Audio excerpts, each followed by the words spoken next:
Okay, Wayne, we're all a bit croaky here because we've got winter bugs, but we've got reason to celebrate. Not Manchester United's performance on the pitch, but as we record, it's just been announced that Ineos are buying 25% of the club and taking over football operations. Merry Christmas! Yep. We didn't see this one coming, did we? No, we've only had the 400 days of it being trailed. But It's obviously there are some people who are not doommongers, but some people hesitant to. To be fair, we don't know how it's all going to unfold. But I fail to see a negative side to it. There's investment coming into the club. We know that for sure. There's money coming in, and from. We're only reading between the lines from what's in the statements, but it seems like everything that's been put in is quite different to sort of capital injection for transfers and everything like that, because it feels like it's a different wheelhouse. We don't know. There's never a guarantee of success or anything like that, but it feels like a massive positive step for sure. God, yeah. I mean, if Joel Glazer's not running around Europe with his dick in his hand, pretending to be director of football, that is a great thing. I mean, it can't get worse, can it? I mean, I'm sure you read Laurie Whitwell's piece in The Athletic earlier this weekend, which detailed a lot of the shenanigans going on behind the scenes of the club. There's, as I've been told, even worse stuff than there was in Laurie's piece. He's probably bound by libel laws to not name and shame certain people for their behaviours in this club, but it's been absolute chaos. The worst way to run any kind of company. Infighting, poor decision making, lack of structure, and most of all the Glazers with their hand in the tiller and control of how the football club's been running. So that has changed. Just to go to the details of the statement, because we're almost reading it live. 25% of the club will be bought by Ineos. It's even split between A and B shares, so they've obviously come to some kind of deal with some of the private equity firms that owned 31% of United, as well as the Glazers, and that they'll be delegated responsibility for football operations. That's not really detailed in the statement on the IR website here, like exactly what we mean by that. And I've said in the past, I'm a little bit sceptical. So of exactly how that will work, because I think in the end, responsibility for any kind of business will lie in the hands of the board. The board is still majority Glazers. So Ineos will put 2 people on the PLC board and 2 people on the football club board.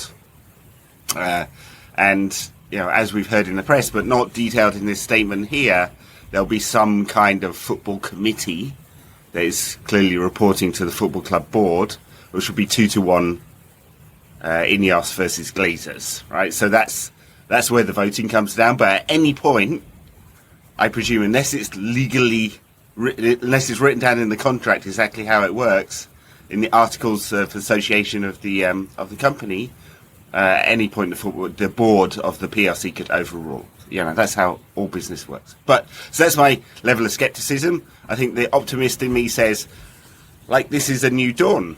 We are now it's not going to be overnight, instant change, but we're going to have a different way of running the club, and hopefully avoiding some of the massive amount of pitfalls we've had over the last 15 years in terms of decision making at this club.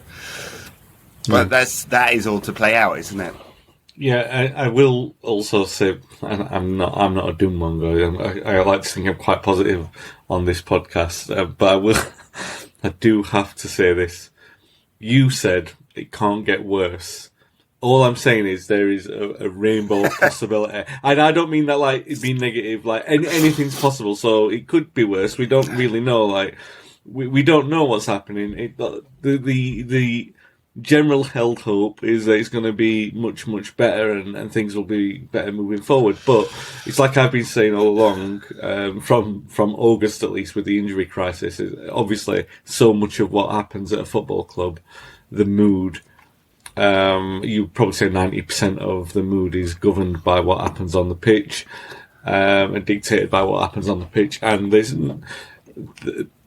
judging by recent results, the Liverpool result notwithstanding, it does feel like bad times. So that's the only reason why I'm saying it can't be worse, is that someone will always say in 6 weeks, or 6 months' time, if things are worse, we struggle to see how this could happen. There's just possibilities out there. There could be conflicts. Yeah. But hopefully, we all hope that, the money coming in, the injection coming in, the liberation that it'll give United in certain aspects, the freedom to operate a little bit more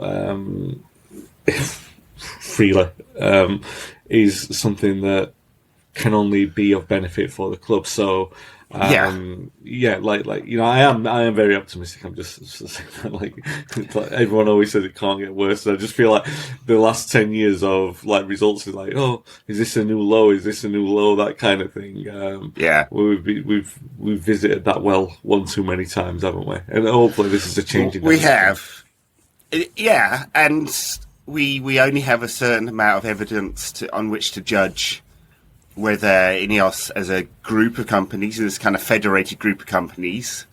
I did a podcast in the summer with a set of lawyers, environmental lawyers, who are suing Ineos. That will give you some kind of detail on the kind of company it is. So it's this federation of about 30 companies, of which now Trawlers Limited, I presume a nod to Erik Cantona, will be now 25% owners of Manchester United. So we have a little bit of evidence. They own Lausanne, who, let's be honest, have not had a great record under the Glazers. They are not a traditionally successful club. I mean, they have won the Swiss title, but they've also been relegated a few times. They were relegated under the Glazers, and Sir Jim's brother, Bob, has been running that club.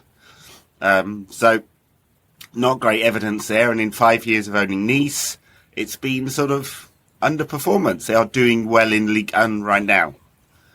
So there's been reporting that they've changed some of the structure behind the scenes. They've made some mistakes, and they've learned from those mistakes. So, again, being selfish as United fans, that says, okay, they've got a bit of experience of running the cycling team, part of the F1 team, and 2 football clubs, and they've learned from their mistakes, we hope. Yeah. And they are bringing in some people. Jean-Claude Blanc, very well respected and known football executive, been at Juventus and Paris Saint-Germain. You'd imagine some kind of credibility coming into some of the decision making there. He's going to be on the football club board. And Dave Brailsford, less credibility when it comes to football, but obviously a well-known sporting executive, also on the football club board. That'll give us a bit of, oomph there, I imagine, given who was on that board before. And then we'll wait and see whether the actual structure of the operations changes. No announcement today on Murta, O'Boyle, Brown, the leading people in the football operations. But I imagine there's going to be changes there. And we'll see where that goes. So, some reason to be optimistic. We don't have a full set of information here. Yeah. What we do know is in the statement, other than the purchase of the shares, there's a £300 million investment. Or it says dollars, actually, doesn't it? Not pounds. Yeah. £250 million. 200 pledged straight away, and then 100 before the end of the next calendar year. So right, for infrastructure. So, and I presume that is some kind of convertible note. So effectively debt from the club to the new owners, but I wouldn't worry about that. It will convert to equity at some point. I presume it doesn't actually say in the statement. No one gives away money for free. And that as you mentioned, that probably won't help with United's FFP situation. In terms of profits and sustainability in the Premier League, there are £105 million of losses that are acceptable over a 3-year reporting period. That's not what it says in the statement, so I wouldn't expect that to be suddenly spent on transfers this winter. And there's really no scope for movement in the UEFA regs now. There's squad cost rule anyway, so owner equity investment doesn't make much difference. It's a smaller number, I think it's 15 million that you can lose, something like that, over your squad cost allocation. So this will be long term. Hopefully we get some better decisions made, but it will just be decisions, not piles of money, that is going to solve United's problems. Also, just to because the long term aspects, there'll be a lot of people thinking, all right, okay, long term, we're it's going to be like a tanker moving around. Should be reminding people, not you, I mean we, but people who are able to access the information should be reminded of the fact that he's 71. This is very much from, and I'm quoting, paraphrasing what I was told by Paddy Barclay, who did a number of sit-down interviews with him for the book that came out on Ineos last year. Where they were talking about his bid to buy United back in 2022 when it was first announced. So when that first was announced, and Paddy talked to him about it, he was very much aware that of wanting to effect change in his lifetime to see the rewards of the investments that he's made. So while we are talking about a long-term strategy for United, it's still fairly short-term in terms of a long-term plan, because we're talking within 3 or 4 years he wants to see United challenging for the top prizes in the game. So he wants to see them at the level that City are at. He wants to see them at the same level as Real Madrid. Now, obviously these things are all processes in football anyway. But it's that sort of balance, isn't it, between long-term and medium-term, and what do these things actually mean when we don't have any more information based on the information that's been given to us today. But I think it's probably safe to say that 3 to 4 years is something that we should be looking at as be wanting to see us at the top of that tree again. Yeah. Well, there's nothing they can really do other than make better decisions in terms of like acquisitions. Yeah. I would be very surprised if they make any kind of decision on the manager right now, but at the end of the season, when this is all played out, I would not be in the slightest bit surprised, even if United turn things around and do better in the second half of the season, to see Erik replaced. And that's just because new people, new ideas, and that's not to say this guy's failing. It's just, that's just normal in football. Yeah. So I wouldn't be surprised if that happens. Not saying it definitely will. And I don't think we've heard that that's a priority in any of the reporting. So we'll see on that one. It's not going to be suddenly piles of money going to solve our problems. In fact, it just is tight because of the poor decisions that we've made as a club in terms of our acquisitions and our sales, and that's sadly, that is it. Anthony is a millstone until we sell him, and we can get onto him and other players and their relative performances. Yeah. That will all be under our FFP. In fact, there's a report that came out earlier that said United may be a bit more draconian in how they think about contracts, and they were even willing to let Jadon Sancho go for free. And the reason why they might do stuff like that, which sounds fucking nuts, doesn't it, is so you can get it out of your FFP calculation. You just take a one-time impairment charge, and then it doesn't affect your actual ability to spend. And this is the kind of time when that kind of thing makes sense, when there's an ownership change and equity investment coming into the club. I'm not saying that will definitely happen, but we could see some more surprising moves, I think, as a result of this. So we'll see on that one. But no miracles here. It is going to take time, and we've just got to hope that people make some better decisions than have been done in the past. Yeah. I mean, a little to add to that, really. I think it is all about those right decision making things. I mean, certain players it doesn't really matter because all of those decisions will be taken by either higher management or the low, I say, on the ground football management, like Ten Hag and his team, or the higher, like you said, the people above might have different opinions. But yeah, the things like, Ten Hag, I mean, I guess we'll move on to talk about actual on the pitch sort of stuff.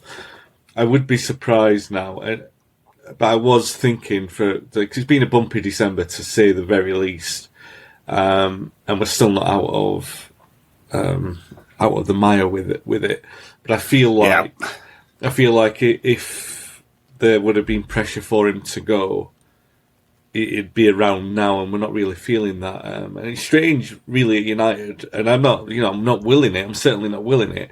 It just feels strange at United that, for once, there's not this hyperbolic express train that's that it's driving the change of manager, because what happens at United is what happens at United, but then you've always got the parallel, the media, they're always driving their own thing, and to an extent that has happened throughout the season, where you have seen these sort of like driving forces of saying, Ten Hag's position is at risk, blah blah blah blah blah.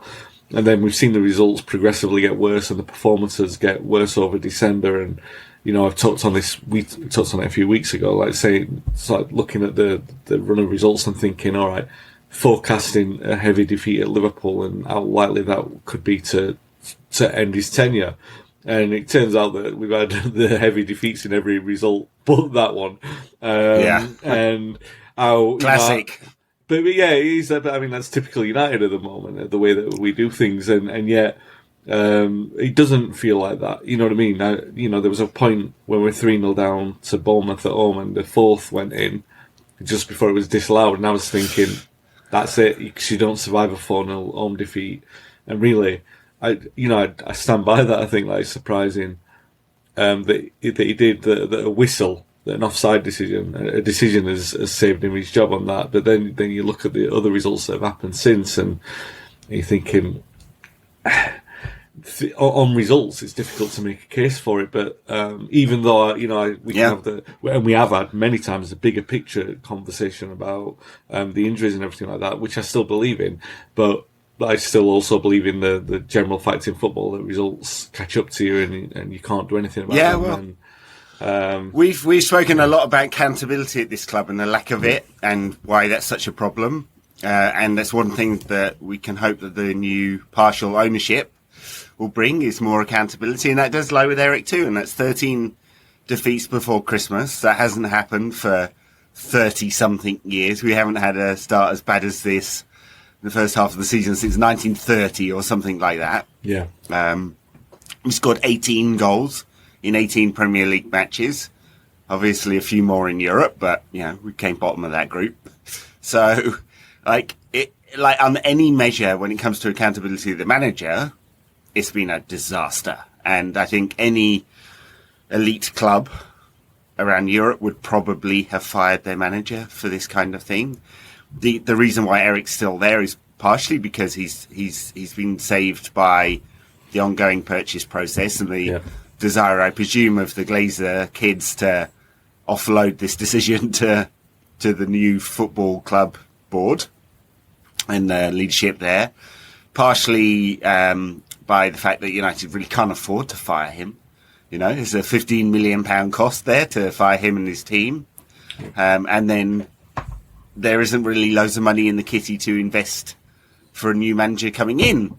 And who would it be? The perennial question of every 2 to 3 years at United that we seem to have to ask these days. And so what are we talking about? Another interim manager. So, all despite the 13 defeats, and despite the logic that says, well, there should be accountability, and normally it's the buck stops with the manager for performances on the pitch, there's a lot of things that are kind of pushing that decision to be made in the summer. So that gives Erik another 5-6 months in order to turn this around, and he's still got a chance. As appalling as it was at the weekend, and it really was truly appalling against West Ham, he's still got quite a lot of players to come back. Casemiro, Mount, Lindelof, Maguire, Martinez, They're all going to be important players in terms of like getting to the structure that he wants. I don't think, again, they're going to miracle fix all of this, but we'll certainly, hopefully get to performances that look more like they did last season, at least the first half of last season. And so, we've got a few months to see whether he's still the right man or not. Yeah. But anyway, should we talk about West Ham? Yeah. We'll see. We're moving there anyway, aren't we? So. Yeah. Not too literally to West Ham, but unless you've got. Are you moving to East London? I'm not. No, I wouldn't. So. Yeah. Where to begin? There are some positives. Manu played well. He was very composed. He was better from that front group of players. Cambola, aside from his horrendous mistake for the second goal, but Do you know what? Yeah, let's talk about that straight. Let's get it out of the way, right? This is one of my most disappointing conclusion from yesterday's game is that something like that can happen to a teenager. He was like left out to dry, really, because that's his one mistake. You're going to get a mistake like that from a kid. There's way too much responsibility that's been given to him. None of the outfield players have been stood beside him. And Bruno should have been doing this. Be closer to him in elements of taking responsibility in moments like that, because especially where he was at that moment, he's trying to, you know what I mean? It's a catastrophic error. But he was the one taking the responsibility to try and drive the side on when other players should have been doing that. The thing that really disappoints me about that is that he gets, obviously he's going to get all the criticism, and he has been getting all the criticism, he's not as good as what people hope that he will be. But really, his is the one mistake when the previous hour and 15 minutes or so. Yeah, exactly. There should have been so much more from the team, and we should have. Maybe we shouldn't have been like 3 or 4 goals up, but there should have been something much better than what we saw. And because he makes the one mistake, it looks like he's cost us the result. And we all know, reasonable people who watch that game know that he's one of the bright sparks that come out of it. Yes, his confidence is going to be hit. I really hope that he starts him on Boxing Day to show that vote of confidence and allow him to get that out of his system, because he's the one. We talk about accountability. He was still showing for the ball afterwards, and he was still wanting to prove himself. And I don't think you've seen a lot of that with this United team. I think he's proven by the result and proven by the performance. It's just you had a moment there. Even I always think it's the Chinese term, isn't it? In crisis is opportunity. Even in that moment, you had a moment for the players to show togetherness and to get around him, and they didn't really show that. It just kind of wasn't like Willy Kwambala. Yeah, it wasn't. Yeah. It wasn't Liverpool levels of Karius, like hanging him out to dry or anything. I don't think it was anything quite as bad as that. But you know what I mean. He could have shown something, got a little bit of togetherness, got around him and rallied around him and said, "Look, no, we're all. It's all the rest of us who've caused this. It's not you. You've made one error." Which unfortunately has been hugely capitalised by them, and it's just unfortunate. I really, that's one of the worst parts of football for me, is that promising players can get harangued on the back of one mistake, and it can be costly, and it was. I'm not defending the mistake; it was a poor mistake and everything like that. I'm just putting it into context that a player will make a mistake in every single game, and it just so happens that one he was punished heavily for it. And we can forgive him. It was just like a tiny momentary lapse in concentration. He's so comfortable in his skill set and his technique. Yeah, that I think half the time he doesn't have to think about what he's doing. He's of all the players in this United team, and I don't want to overhype where he's going to get to in terms of his career. But he has the most composure of all the players in this United squad. And this is why I just forgive him that moment, because it was just so out of character for it. It's not like you see, we've all seen him plenty of times in the under-23s and the academy sides. Yeah. This is a man who is always good under pressure, and he wasn't under pressure at that moment. Yeah. It was capitalised on by Kudus, expertly, who, by the way, twice the player of Anthony at half the cost. I know Dan was very disappointed we didn't get in for him, given his Ghanaian heritage, but it's very disappointing moment for Mainu, but we forgive that one. The United didn't lose that game because of that moment and that error. United lost that game because they absolutely were unable to create anything of note and finish off the moments that we did. Not a single shot on target in that second half. Yeah, it was. Oh my god, it was a really, really poor performance. Again, so desperately poor. So not just that. It's and it is again. It's a recurring theme. West Ham were not good. That wasn't a good West Ham performance. They didn't have to galvanise themselves. What happened was they had one moment of Paqueta with the Cantona style pass, which look, that was it was extravagant. It was magnificent, and even that, they get so fortunate with the shot, and the rebound and everything like that. But they're all right. They get the goal through a moment. And by the way, we should probably just have a little moment to think about why Bruno didn't track his man. The third man run just left him. Yeah, it was pretty. It should not be Bruno's job to track a third man runner from 30 yards out from goal. That is definitely not his job. He was doing that because the structure in midfield is wrong. There's no double pivot there. He shouldn't have to do that. But given that he was there, that's as bad an error as main news, isn't it? Yeah, in terms of he didn't track his runner at all. So. Yeah. But yeah, even then, for all that time before the game, before the first goal, United were fairly comfortable. They were comfortable in possession. They had more than 2/3, or at least at one point more than 2/3 of the ball, doing nothing with it. Their crowd were completely flat. There was a bad reaction to their defeat to West Ham, and the West Ham fans have got a really love-hate relationship with Moyes, where sometimes it feels like everything's together, and then the other times there's this really difficult impasse where it feels like neither of them can see it going any further, and that's where they are right now as a result of what happened in the midweek. So there's no special bond there. What I mean is, generally, sometimes you go down to West Ham and there's a real connection, but there's togetherness that you can feel, and you can be defeated by that, as we have been in the past. Well, that wasn't there. United sort of laid down and had their tummy tickled after, and it was so bizarre to see that happen after, because it was the goal that galvanised the crowd. The crowd got up for it. They sensed that they were going to win the game. They knew that really United weren't going to offer anything because they hadn't so far. United made changes, Ten Hag, and this is where you start to have some concerns. I know you've probably held them a little bit longer than what I have, because sooner or later, the conversation that I've tried to be fair about earlier in the season with the injuries is every team in every season is going to suffer some form of injury crisis, even if that's 3 or 4 players. Now, Manchester United, if 2 or 3 players are missing, there's a complete change in the way that they play. And all right, at the start of a tenure, you can understand that when the change is so pronounced.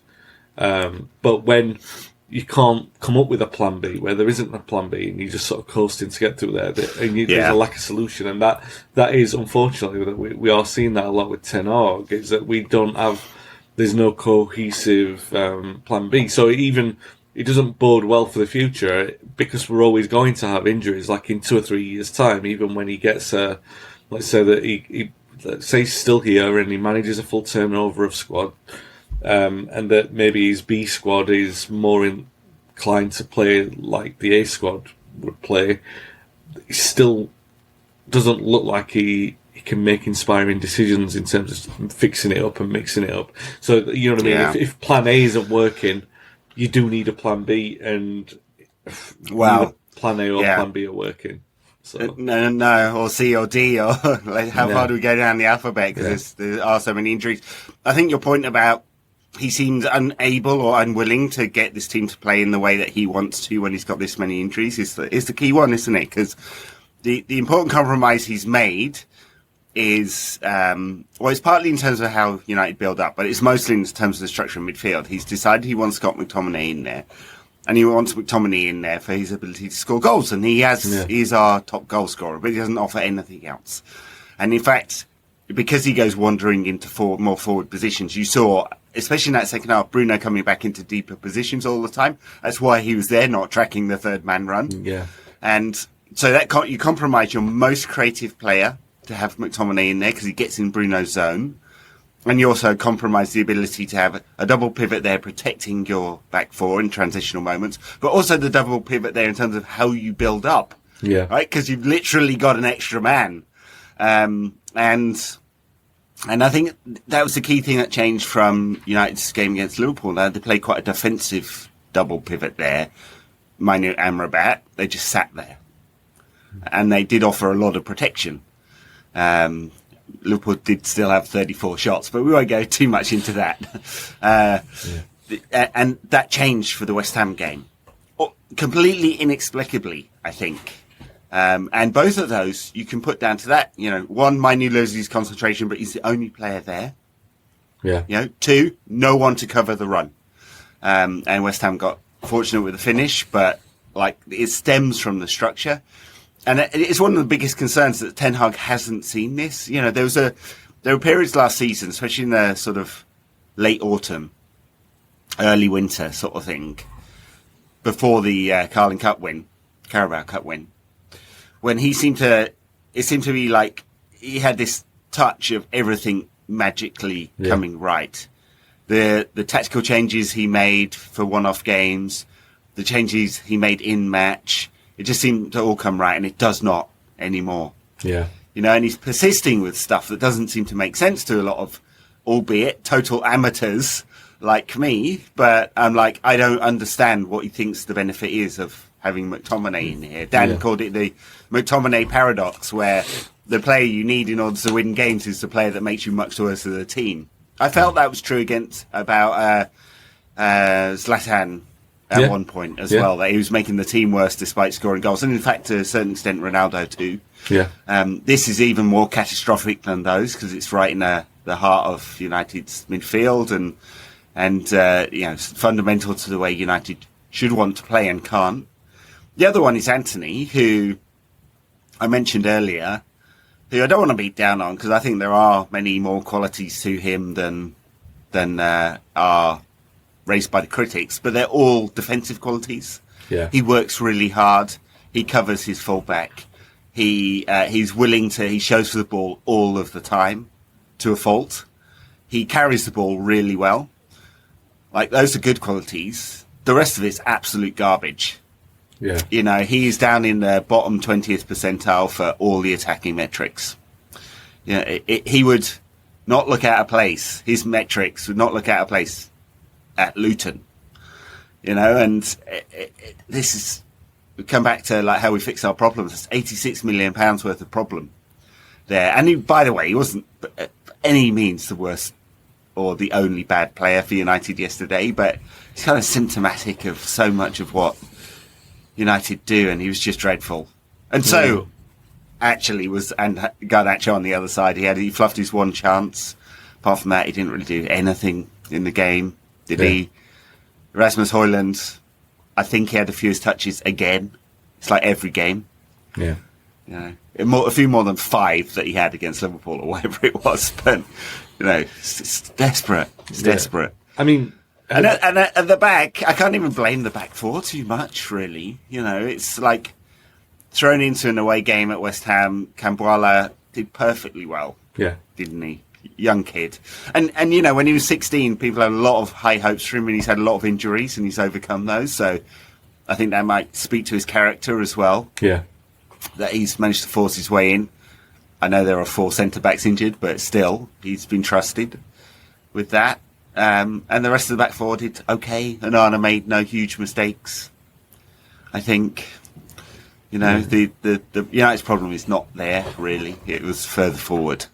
Yeah, no, that's fair. I think, Cambola was fantastic. I've said it again, before I've said it again, with younger players, his temperament all the time, and his temperament was absolutely first class. Played like a bit of a Rolls Royce, to be fair. He was so smooth on the ball. I thought he really grew into it in confidence, didn't he? And his positioning was really good. He knew where, we've seen more experienced defenders struggle with that in this team. So to do everything that was asked of him and to do it very quietly without any fuss, I'd have no qualms keeping him in the first team setup, and I hope that he does. I hope that he is kept around, because we need to see pathways for players like that, and he's certainly one who's earned another chance. In regards to the other stuff, like you said with Anthony, it is systemic and it's also individuals, because you look at that system, it's all insular. Everything's inside. The fullbacks are meant to come inside. The wingers are meant to come inside. Everything's meant to be inside. So how... And United have so much of the ball. So how can they be so uncreative? It's literally, it doesn't really make any sense, because really they should have all the ball in all that area, all of the pieces and all of the numbers to a certain extent seem to illustrate the fact that United are doing everything that they need to be doing. But you end up with a scenario where Mainu is on the halfway line by himself, giving the ball away, and we've got nothing there to cover it. Or you're left with, like, Bruno coming back into deep midfield, and then there's a chasm in there of players trying to sort of, I guess, McTominay and Højlund are trying to push the defence, the last line of defence up, and it's a really, really weird scenario when you look at that United team and the things that they should be doing and all of the things that they're not doing, based on the individual, let's say the perceived qualities of those players, because nobody is doing all of any of the things that they're supposed to be doing. Like Anthony, he said, we know what he's supposed to do because we've seen enough of what his capabilities are, and he doesn't do them. Now, what we did see from that attacking front line is Garnacho. He did play poorly, but he did a couple of the things that he's supposed to do, like get to the byline, pull the ball back. He did that a couple of times, even if the ball was poor, and he got into that position behind the defence where he's supposed to and get a shot away.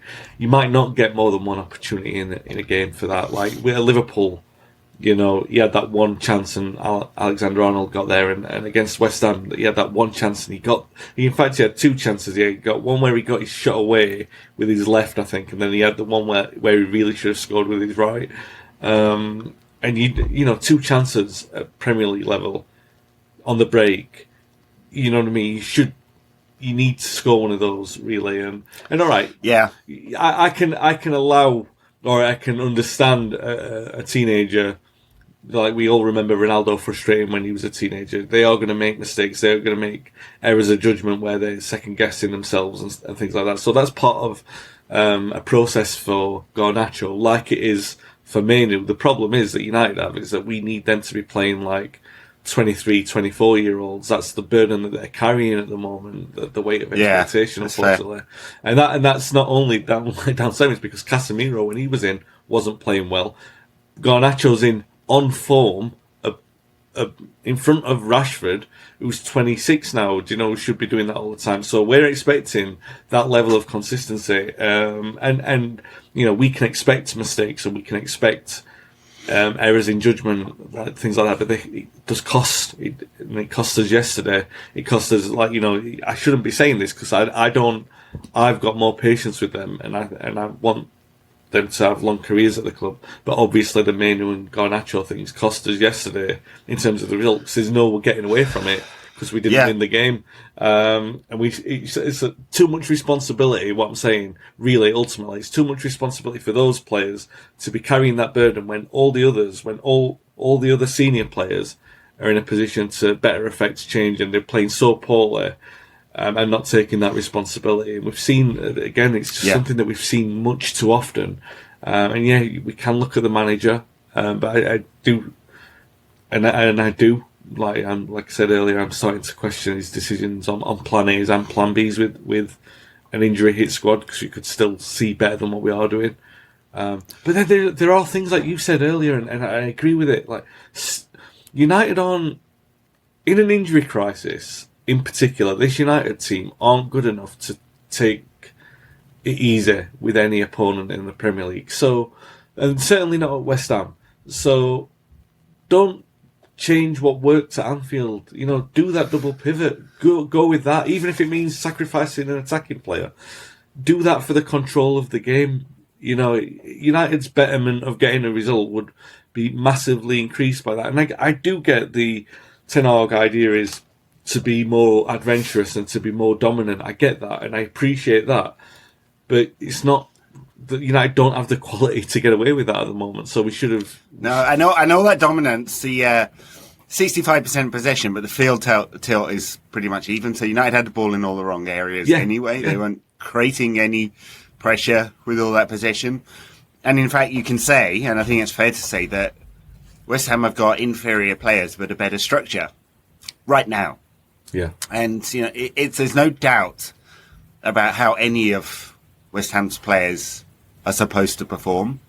And they were quite happy for United to have the ball and then use their quick players up front and inventive players like Paqueta to cause problems. They just had Alvarez and Souček sitting in front of the back four and their fullbacks in very traditional fullback format, and it gave them a lot of defensive security.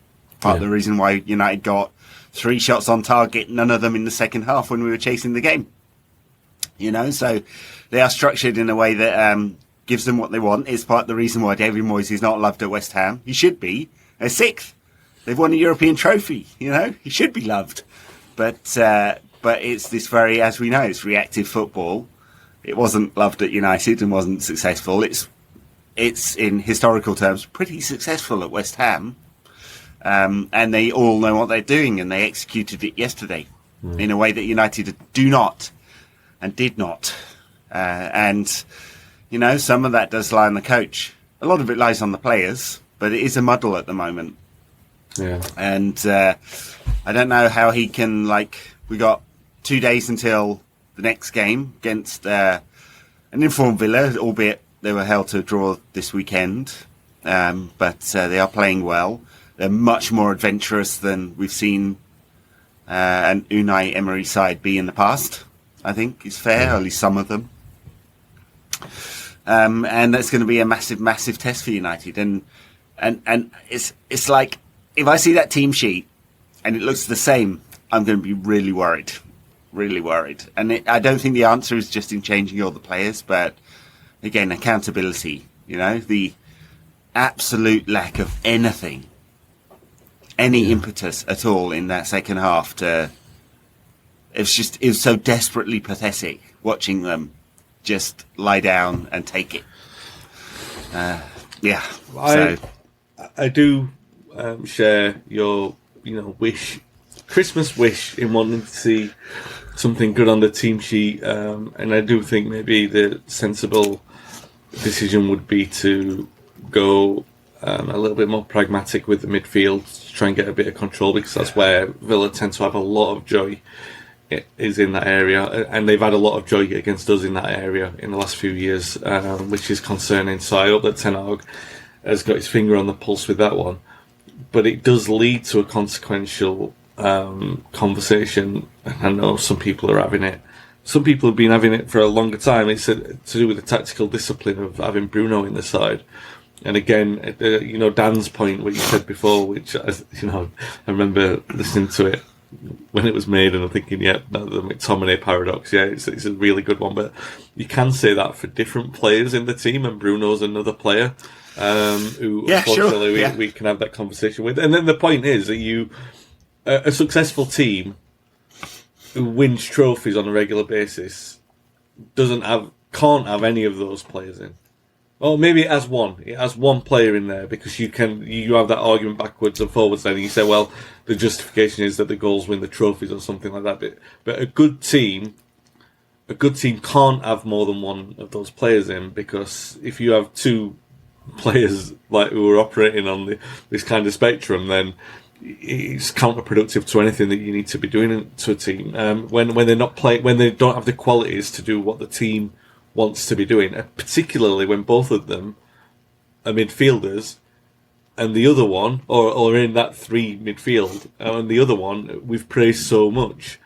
We know then Mainoo's doing the work of three. We know how much work he's doing, considering the criticism that we're giving to the other two. And this is my thing: is that at that level, with teams like Villa, who let's be straight about this, their chances of success against United are proven by their tactical discipline. Really, that's how they affect their good results over us. They've come through tactical discipline, waiting for United to make their own mistakes, and just the same way that West Ham won the other day. United, a team can look at United and say, all right, well, they can defeat themselves. Really, they'll make a mistake themselves eventually. If we don't even have to wear them down, they'll present an opening to us because they don't have the discipline. And all we need to do is show discipline, because they also don't have the creativity or the movement. They don't have the intelligence of movement, the selflessness of movement to drag players out of position, because they just don't have it for whatever reason. So all they have to do is have patience and discipline. And this Villa team are brilliant at that. They are brilliant at that. So if we don't have a pragmatic midfield, they will do all that selfless running. And they will make hay at Old Trafford. And I'm not talking like they'll win the game. They'll win that game as comfortably as Bournemouth won it.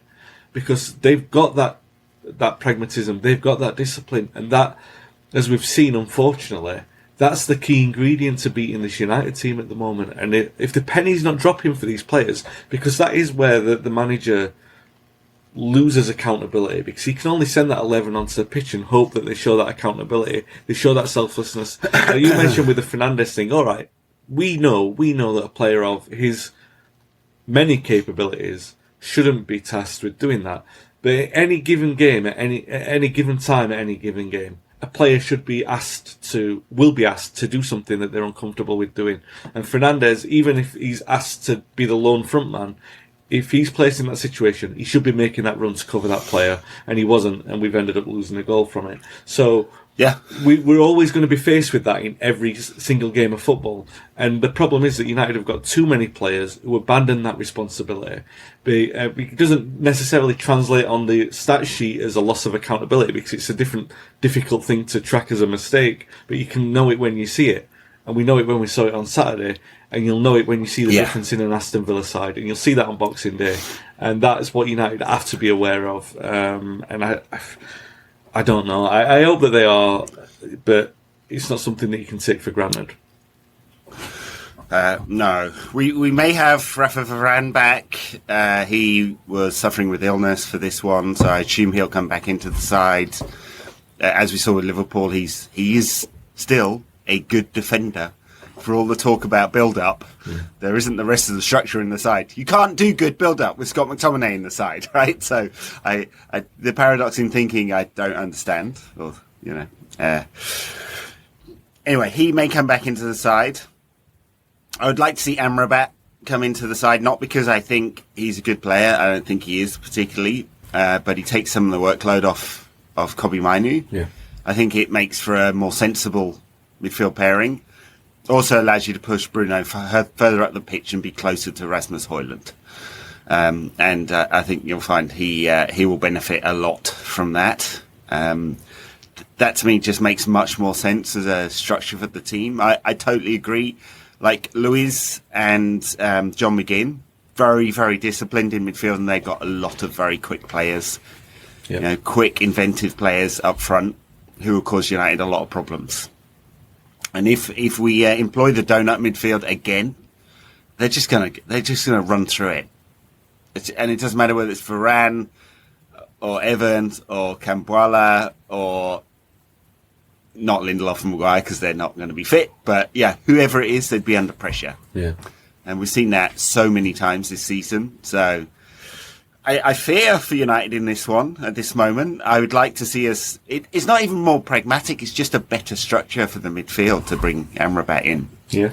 So I'd like to see that. Might not happen. It's Scott McTominay has started 97 games in a row. It's not that many, but it feels like it. And it's not like I have some agenda against him. He's just not good enough, and it's just, he causes United so many problems there. Scotland's Player of the Year, which he well earned, by the way. He didn't quite earn his Manager's Player of the Year award from a couple of years back, but different story. And then there's the question up front, like, do we persist with Rasmus? I think most of the problem is not of his making. Someone put a video out, I can't remember who now, sorry, with loads of clips of him making curved runs and people ignoring him, which feels like the pattern of his season. Ten Hag praised him, actually, said he deals well with the stress, deals well with the pressure, and I think there's a lot to admire in his game. If he's getting 10 or 15 touches a game, he's not going to do anything with it. Yeah.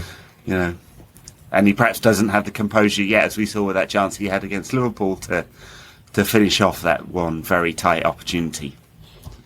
Yeah, no should we expect that from him at this moment. Well, I said no should you expect. It'd be a pleasant addition if it was there, but you can understand why it's not there for any seasoned striker if they're only getting that amount of chances in the game, but especially one who's come in to a team that's struggling to create in the way that we are. Yeah, it's a difficult one because it's now. I didn't have any concerns, but like people saying, "Oh, he hadn't scored a Premier League goal," blah blah blah, and I wasn't that bothered because I think 5 goals in the Champions League is a pretty good response to that. But then the last couple of games, I feel like it looks like it's getting on him a little bit, but I don't know what you do with that because Rashford and Martial are the answer, and I think there are bigger picture things to be thinking about United. This is a complicated one for the manager because I think it's the wrong message to have Martial in the matchday squad, but then Rashford as a number 2 to he comes in for Garnacho or for Højlund when all the big thing last season was he doesn't like playing at centre forward. But I think Højlund needs a little bit, probably a couple of games from the bench just to sort of alleviate it from him. And Rashford should take that responsibility, really. He should do it. It shouldn't be Martial. I agree with you. He doesn't want to be at the club. The club doesn't want him at the club. He doesn't move. He's like half the pace he used to be. It's terrible having him in the team, for all the reasons. That would send a very odd message. This young player you're trying to support and the player you desperately want to get out and have been desperate to get out for several years now is in the team ahead of you. So I don't think that's the answer. It may well be Marcus just he's got to find himself some form. Yeah. Well, I'm not sure this is the game for it, but yeah. Well, no, it is. It has to be. All of the players have to do that, right? It's not just him, but it's every single player. There can be no one apart from Menu and Campoala because he's, there's nothing on him. There's not one player in that squad that can say that they're playing in a Manchester United side, that they deserve to be played in a Manchester United side. Certainly not one that's worthy of winning trophies. So every single one of them has that responsibility to do that. And it is, there are certain players like Højlund that we can talk about and we say, oh, well, we understand the pressure that he's dealing with and we want him to sort of be alleviated some of that. But that pressure is put on him because Rashford hasn't been playing well for a long period of time, or Rashford isn't doing the things to help Højlund, or none of the players are doing enough to help Højlund because a team is 11 players playing for each other, and you're not seeing that with United. And in the past, you might have got all these players coming out and making these statements, like, oh, we go again, blah, blah, blah. And you're not seeing that, first of all, because a lot of supporters have grown sick of it, but even I think the players now, there's no hiding place. And it's something that we've been saying for a little while. There's only so long you can have credit in the bank with saying things like we go again and that, because at some point you have to accept the fact that you've not been good enough to win major trophies at United, and it's not to do with managers, it's to do with the players looking themselves in the mirror. And now we look at this period of time, which is from now until the end of the season, where it doesn't really matter if we, in my mind, it doesn't really matter if we qualify for the Champions League or not, because it means nothing in terms of what we know or don't know about these players. Most of them we know the answer with regards to their long-term future at the club. But it is on these players now. They don't have a hiding place. So when we talk about their responsibility to come in and do a performance, yes, they do. Maybe not Højlund. We said take him out and give him a breather. But then that's Rashford's responsibility to come in and score a hat-trick or do something. To do something that says, no, do you know what? I am the main man. I'm worth this 300 grand a week or something. I'm worth the next 3 years of my career at this club, because that's what these players are all fighting for now. It's something much bigger than 1 year's qualification and ultimate disappointment in the Champions League. It's their career at the club. And if they don't take that now, this is why there is faith that should be placed in the manager, because if you allow him the power to oversee that period, then you see what the players are or are not made of. And this is where we are. Which is, I mean, it's not a good thing seeing us struggle, Ed. I hate it. It's very, very disappointing seeing results like what we saw yesterday, and performance more than the result, obviously. But we're seeing too many of both. And we are at that critical moment, at least, where now we should see some kind of progress. If that is like, for example, putting Camboire in because he's played well, and it means that Varane can't get in, even though he's ready and he's fit, because Camboire's playing well, or Højlund starts scoring in a purple patch and Rashford can't get in because he's not good, he's just not good enough on form, then these are the things that we want to see. We want to see Menu be so good that Casemiro can't get back in. All these kind of things that are green shoots of progress towards the future of the club, rather than a player who's struggling so badly that another underperforming player comes in and just struggles until the period comes that we give another player a chance to struggle. Because that cycle has been the one that's gone on, that's brought us to where we are, unfortunately. All right, that's it. Before we go, you can support us by going to patreon.com/NQATpod if you want to get the extra show each week and merch and stuff like that. We have a YouTube channel, youtube.com/@ No question about that. I really had the wrong handle there, didn't I? But anyway, just search for us there. We dump these on YouTube now. Wayne is at Wayne S. Barton on X, formerly Twitter. I'm at United Rant. You can find Dan and Tom there too. Many thanks for listening to us moan about this team. Maybe there's a bit of hope ahead.